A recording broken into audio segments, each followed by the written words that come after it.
Hey everybody, Brett from AstartesGaming here, back with the second episode in our Total War Attila Western Roman Empire campaign. So you guys seem to really like my idea that I pitched in the previous episode. We're gonna keep on going with it. Today I have essentially just advanced the turn to turn 2. All of the stuff I queued for demolishing has been demolished, as you can see here. And then I've gone and spent just about all the treasury that we had. We had almost 60,000 gold at the start of the turn, and I've basically gone and sort of rebuilt most of these settlements here to my liking.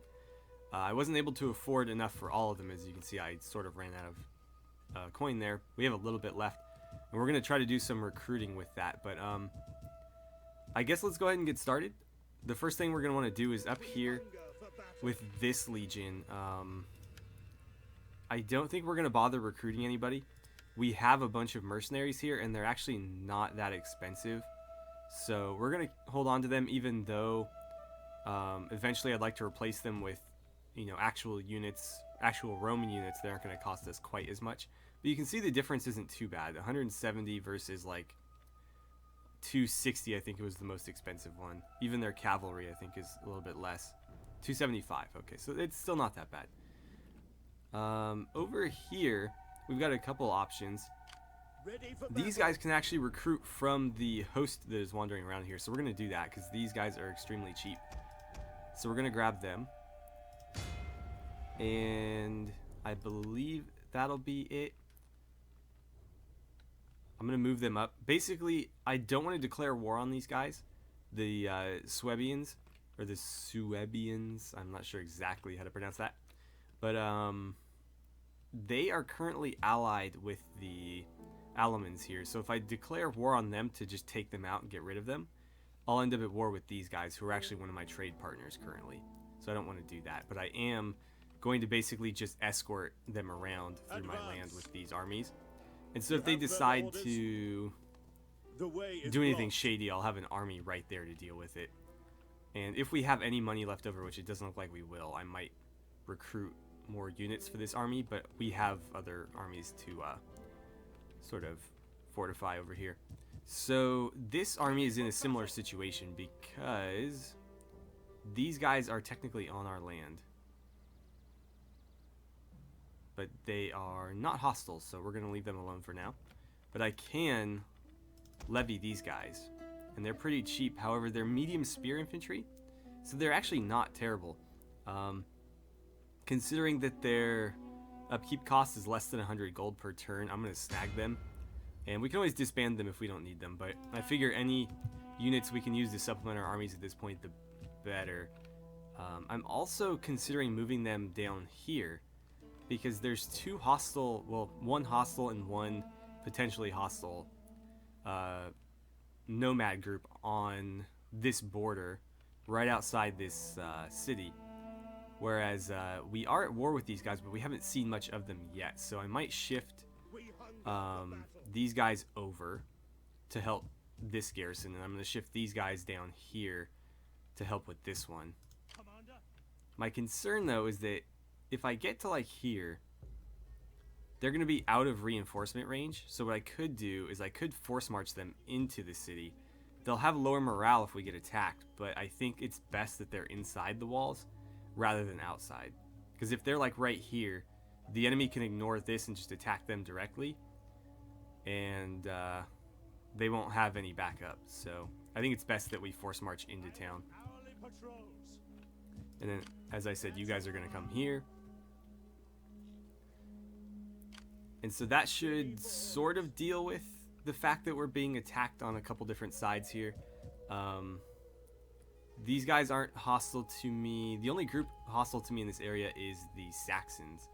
And they can't march through. Let's look at the diplomacy map because we can see it a little bit easier. The Saxons are at war with us, of course, but the Franks are actually sort of friendly with us. As are, well, the Alamans hate me. Oh, we're not trading with them. I thought we were. Well, we can try for a trade with them, but either way, we're not at war with them yet. And so it would be best if we kept it that way for as long as possible. So we're not going to declare war on these guys because they are allies with them. So we'll let them be, but if they turn hostile against us, then we will just, of course, attack them. And so, yeah, the only faction in this area at war with me is the Saxons. And they can't get through these territories to attack me. They're completely surrounded on all sides. So if they want to get to me, they have to go this way. So basically, they're going to have to land by boat. They did attempt to attack us in... Where was it? I think it was Camulodunum. Yeah, there's the remnant of their army there. They attacked me here. They did a little bit of damage, but I was able to defend it with the garrison present. And so they're retreating to go lick their wounds or whatever, I imagine. They could just turn around and land elsewhere, like Colonia Agrippina or something, but I think if we could defeat them here, we can probably defeat them with whatever garrison we need to, especially considering how much more weakened they are at this point. And then finally, down here, well, actually we have an army in Spain as well, but I'm not concerned with them at the moment. This group is probably just going to hang out. I would like to supplement them with some more units, but at the moment we just can't afford it. But these guys are probably going to declare war on us at some point. It's really just a matter of time because they really don't like us. These guys might, but we did manage a trade agreement with them, so things could turn around with them. They may end up, coming around to like us. But these guys refuse to trade, and they hate us, so I imagine either maybe between this turn and the next one, or a couple turns down the line, they're going to declare war. So these guys are going to stay in this area. I'm not going to go on the offensive here because I don't want to risk upsetting anybody who likes these guys. Also, if they try to attack me, it's going to be a lot easier to defeat their army first and then hit their province rather than trying to deal with both at the same time. So we're probably not going to go on the offensive here for a while. I think it's safer to just sort of do our best to defend our borders and sort of see what happens, and then go from there rather than trying to strike out and stretch our forces even thinner. So we're completely broke. Let's jump into diplomacy. We're gonna attempt a few more trade agreements and treaties. Obviously we have no money to work with though, so that's just something we're gonna have to deal with, and then we'll probably end the turn and move on to the next one. So the Alamans, will you guys trade with me? Come, let me hear your talk. I warn you, I have no... Unfortunate. If we could get them to at least be neutral with us and maybe get like a non-aggression pact, they would make a great buffer, because I don't want to have to conquer that. There's mountains here and a little bit of mountain around here, so really the best point of entry is through them into this area. And obviously I would rather, somebody else be blocking that rather than me having to. Let's see, these are like the Southern Scots. The Caledonians, will you trade with me? My time is better spent feasting and hunting than listening. They don't seem to have any interest in dealing with us. They'll probably declare war on us in the next turn or so as well. I was hoping we could avoid that, but it's going to happen. The issue with these guys is generally they'll both declare war on you and attack in unison, which can make them pretty difficult to deal with. If they attack you one at a time, it's really not hard to just sort of, dispatch them. But if they both declare war and they send their armies at the same time, it can be pretty difficult to handle. Then we have the Dacians, who are actually in completely the wrong area. I don't know how they became the Dacians. Dacia is over here, as you can see. And for whatever reason, I think they rebelled against the Eastern Roman Empire and became a sovereign state. So my concern is that while we could probably... They don't hate me. So we could probably deal with them fairly easily, but my concern is that anything I negotiate with them is going to upset the Eastern Roman Empire, which is our only real friend at the moment, so I don't want to upset them too much. But it's tempting, because I could trade with them, I imagine. The day's greetings to you. Hi. Speak, for you have my attention as the ear of the August. Yeah, I'm gonna see if I can't get some money out of that. Let's demand, say, 900. They accept, okay. We are honest men, and will be your... Let's see. Did you guys not like that? Wait, wrong faction. There we go. So let's see. Treaties with... No, it's not on there. They don't like the Garamantians. They don't like the Isagus. I don't know. And they don't like the Gepids. But they don't seem to have any issue with the Dacians. I mean, they don't like them. Whoops. Didn't mean to do that. They don't like them, but they don't appear to hold it against me for dealing with them. So I'm actually going to go for a non-aggression pact as well. Ooh, okay. What if I give you some money back? I'll offer you... Well, let's do it on their end first. I'll offer you 500. No? Okay. Well, a trade's a good start.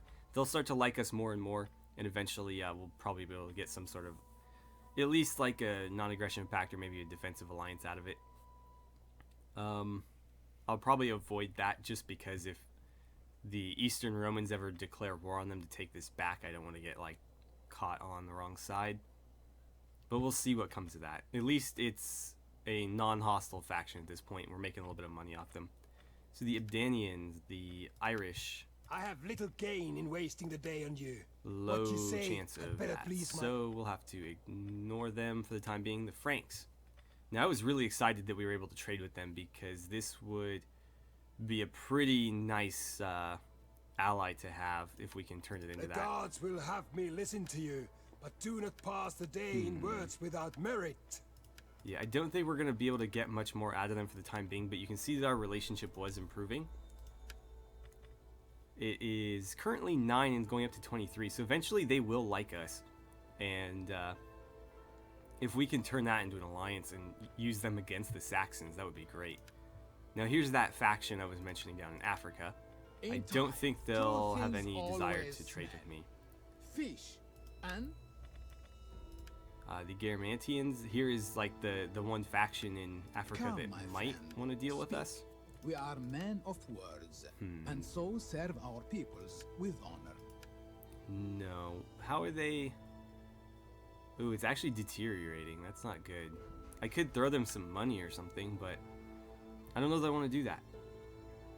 It's nice to have them at least neutral, but at the same time, they're not a particularly strong faction.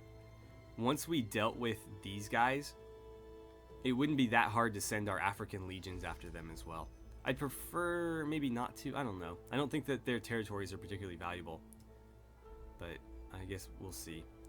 The Marians are actually worth conquering, though, because you can see they actually hold a province within one of our territories, so we have the 2 and they have the 3rd. Meaning, you know, if you want to get any sort of edict here, you're going to have to conquer them.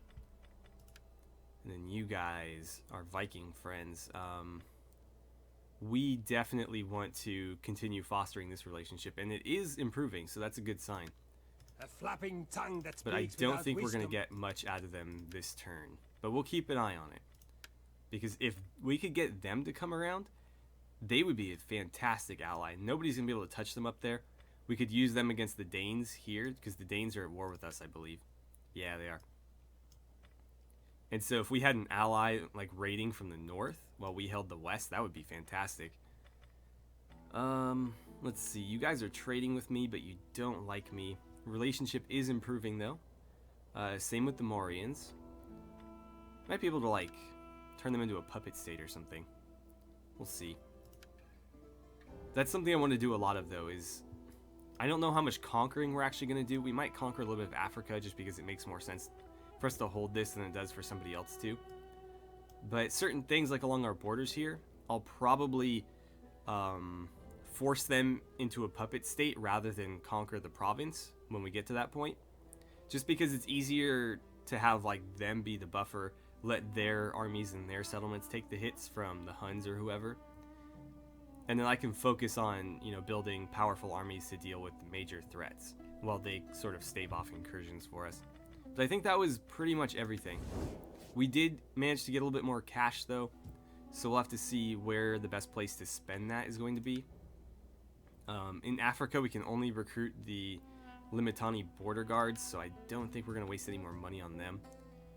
You guys are just sort of hanging out stationary, so it might be worth recruiting some more units here. Let's see. At least one more cohort unit wouldn't be a bad idea. We could also snag some more mercenary cavalry, but that seems like a bad idea. Get the stakes up. You know what? No, I wanted cohorts, not those guys. I think we'll just leave it be for now. Up here, did you guys need anything? Ready for orders. Probably wouldn't be a bad idea to recruit some up here, but I think they'll survive another turn at least. Maybe, what about out here? Ready for battle. I mean, you could use some more units. I'll give you one more unit of border guards, I guess. Ready to serve? And I think that's going to be it for this turn, so we'll advance. I'm sure we'll probably at least get declared war on between turns, so I might cut back if that happens, and it's very possible that we'll be attacked, so we'll certainly come back if that happens. Okay, our Imperium level went up. No new wars declared, but we do have some enemies moving in on us. Oh, we've got consumption or tuberculosis. That's not good. A lot of provinces too. Okay, as long as it's not against me, I'm not really concerned. Who's being raided? Over here. They stepped across the border. They're basically towing the line to raid our province. We might have to go out and attack them. They do outnumber us though, which is a bit concerning. The Langobards and the Vandals are at war.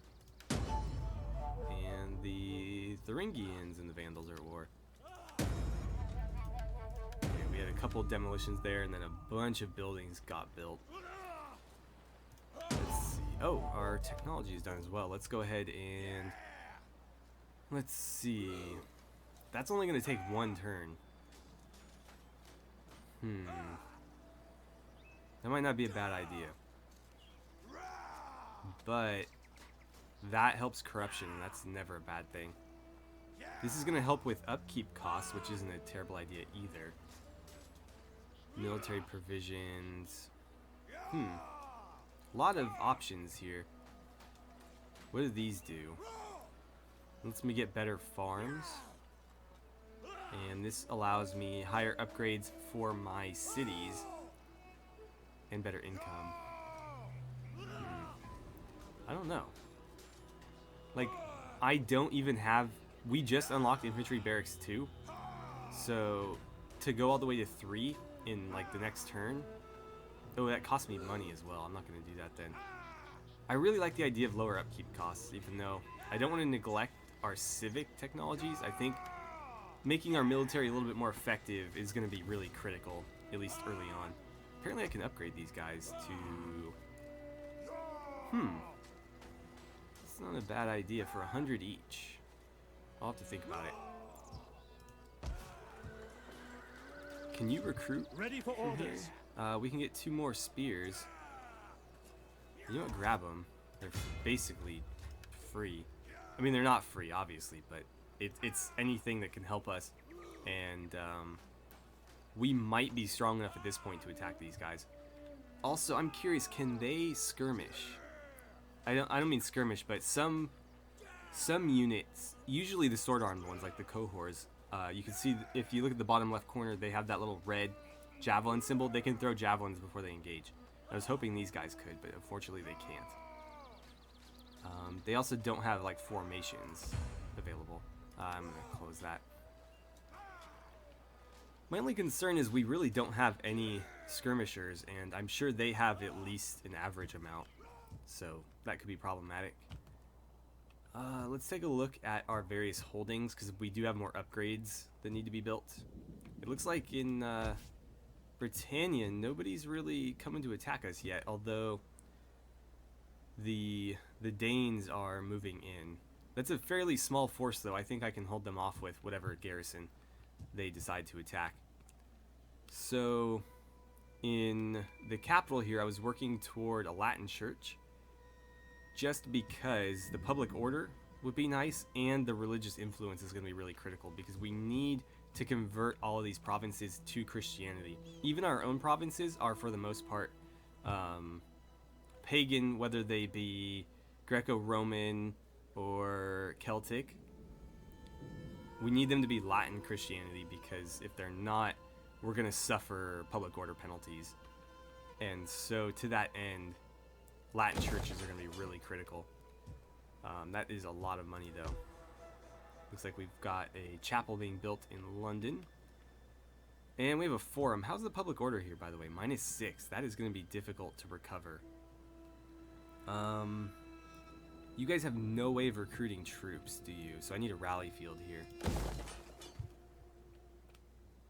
And that's sort of all I can afford. We've got a lot of excess food, but it's tempting to keep building it up. You know what? If you've never played Attila, food works kind of differently here. You can see on the left, we get +20 from agriculture, and then based on the fertility level, which is listed here in your province, you get additional food.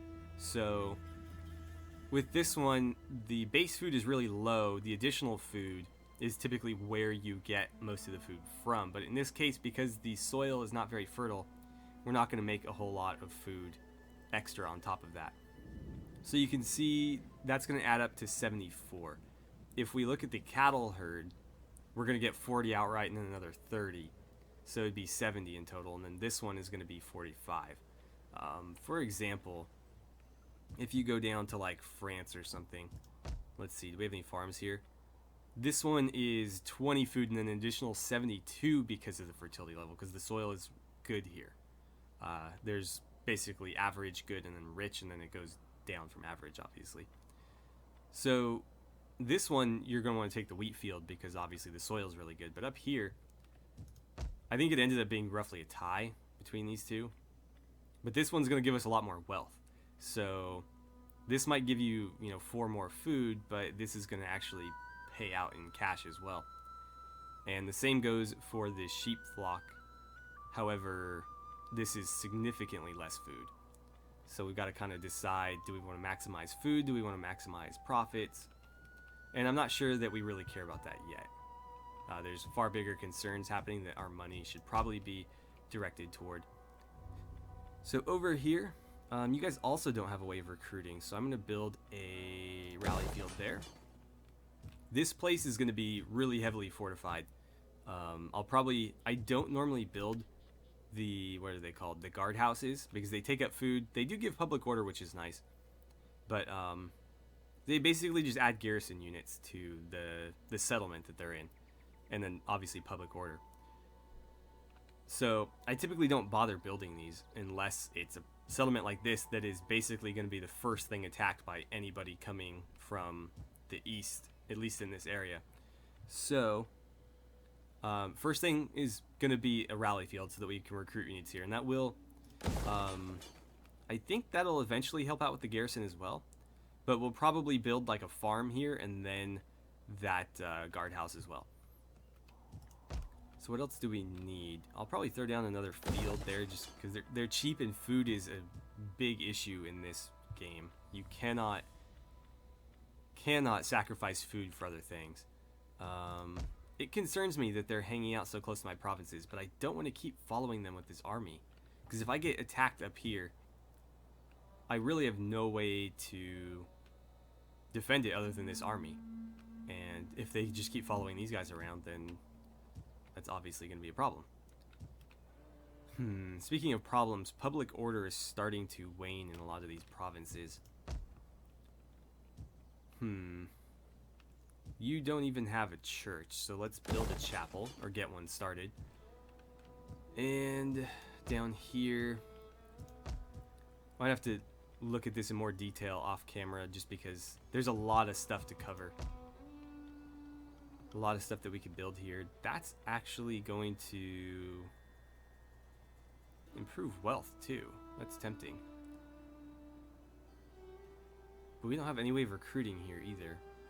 I guess we'll build... Let's start working on rally fields, because we need to be able to recruit troops. You guys don't have one either. I could open it up there, but honestly I should probably... If I'm going to build anything down here, it should be a church, because they don't have one. You guys have one. Got farms being worked on. Let's build a rally field here. And that's pretty much the end of my territory. I think I'm going to build a field there as well. Africa has pretty good soil in a lot of these places, more so up here than down here. But Africa can be a great place to build up food, especially because if you can conquer all the way south, obviously, you know, these sandy settlements aren't going to do a whole lot for your food production or income. But there's nothing on the map south of this, so if you conquer all these small factions, the only threat you have to your settlements here is the Eastern Roman Empire, who's your best ally, or anybody who sails over here, which is a little bit easier to deal with than an army marching up from the south. So it can be a great place to sort of, you know, build up food and resources because you are sort of safe down there. So I think we're probably going to attack these guys. We don't have time to do it today because we're already over on time, but I think we're going to take this army. We'll actually upgrade these guys because why not? It's 100 to get a better unit. So we're going to take this army and I think we're going to attack them. Oh, I'm in force march. Okay, so we need to get rid of that. And I already grabbed those guys. I could hire mercenaries if there were any available, but it doesn't appear that there are. So, I think in the next episode, we're going to come right out and fight those guys. Hopefully push them back. They do have another force over here, but it looks like this army is a little bit more interested in the Eastern Romans, who are getting attacked by quite a few people here. They're getting hit by the Visigoths from two sides on this city. The Dacians obviously took land from them there. They do not really have any armies to deal with all these factions, and then the Alans are actually coming in as well. So who knows how long they're going to hold. They might fall before we do. I don't really have the strength to help them though, so they're kind of on their own. We'll see what happens. But yeah, so I'm going to end it here, and then next time, as I said, we're going to attack these guys. I appreciate you guys submitting all your generals and stuff in the comments of the last one, but as I sort of said, I'm going to wait and see, you know, who's going to contribute the most and things like that, because I don't want to, again, give people generalships and then they don't comment on any more videos, or we don't hear from them for a while, and it kind of defeats the purpose. So I'm going to kind of wait and see how that plays out before I award one, but I'll probably do at least one in the next episode, because a few of you guys are regular commenters that I recognize from all my videos. And so I sort of trust you guys at least to stick around. Anywho, thank you so much for watching. I had a great time playing some Total War Attila with you, and I look forward to seeing you back here for episode 3.